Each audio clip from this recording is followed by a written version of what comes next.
Hello there, I'm Iris, and welcome to PowHeard by Voice.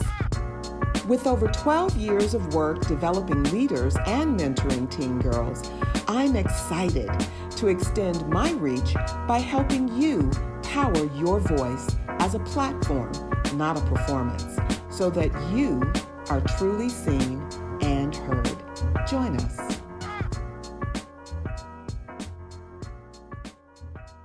Hello, hello, hello, and welcome back to PowHeard by Voice. This is Iris, and I'm so happy that you've joined us for today's talk. I am really confident that you are going to take away a nugget or two. So let's dive in. If I were to ask you, do you think you are brilliant? What would you say? Think about that and let that simmer for just a moment. When we hear the word brilliant, we often think of the word genius, right? Someone who's smart, who has a high IQ. But truthfully, everyone has brilliance, but not everyone has the courage to own it. What about you? I'm reminded of Marianne Williamson's quote about light. And just in case there are some of you in the audience that are not familiar with this quote, I'll read it. But I'll start a few sentences in, so you may want to look it up later. It goes something like this. Who are you to be brilliant, gorgeous, talented, and fabulous? Actually, who are you not to be? You are a child of God. Your playing small does not serve the world. There is nothing enlightened about shrinking so that other people won't feel insecure around you. You are all meant to shine as children do. We were born to make manifest the glory of God that is within us. It's not just in some of us, it's in every one of us. Now, this is my favorite part. And as we let our light shine, we unconsciously give other people permission to do the same. Amanda Gorman recently made this statement in her poem about Simone Biles.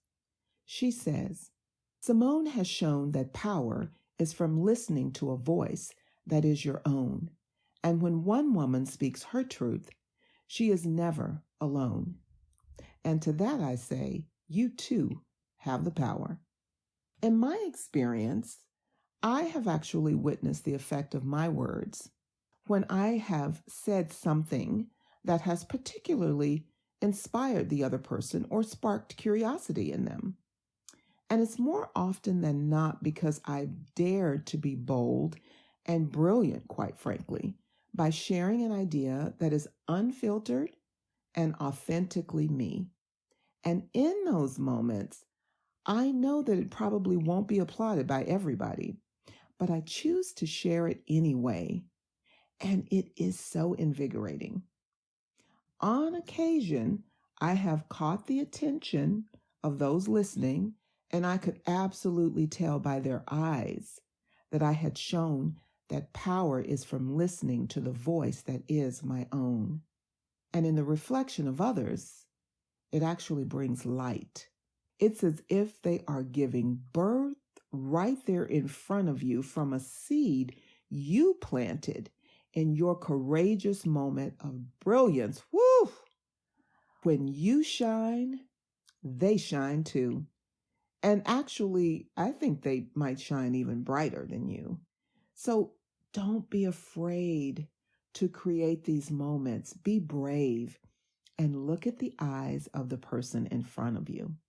Now, let's go back to Marianne Williamson's quote. Portion of this quote was used in the movie Akeelah and the Bee. I love this movie. Lawrence Fishburne played her spelling bee mentor. He asked her to read this quote out loud. Then he asked her introspectively if it means anything to her. And she quips, I don't know, as only a sassy girl can do. But he pushes her to go deeper. And she finally gets it, and she turns around to him and says with a look of wonder, as if something is being birthed inside of her, it means that I am not supposed to be afraid of me. In essence, her light.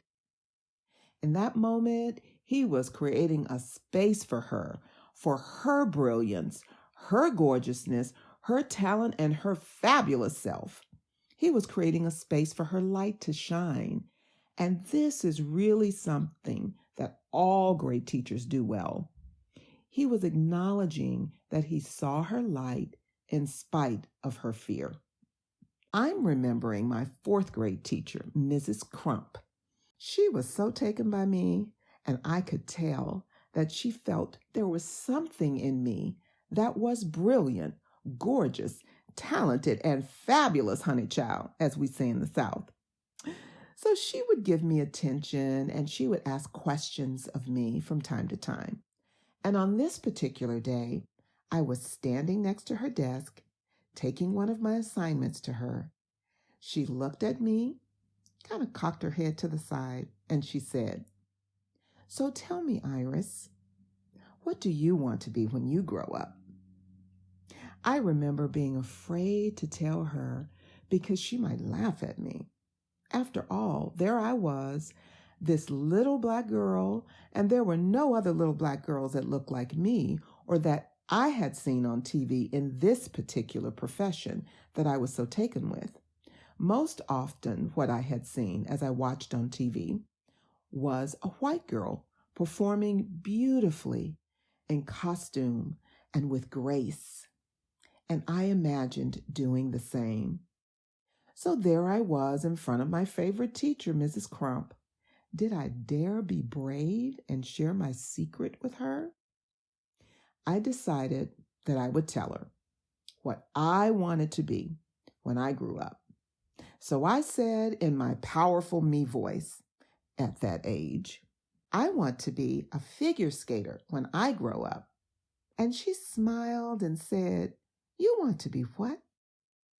I stood a little taller and I said, "I want to be a figure skater." She had the biggest smile on her face. I remember it like it was yesterday.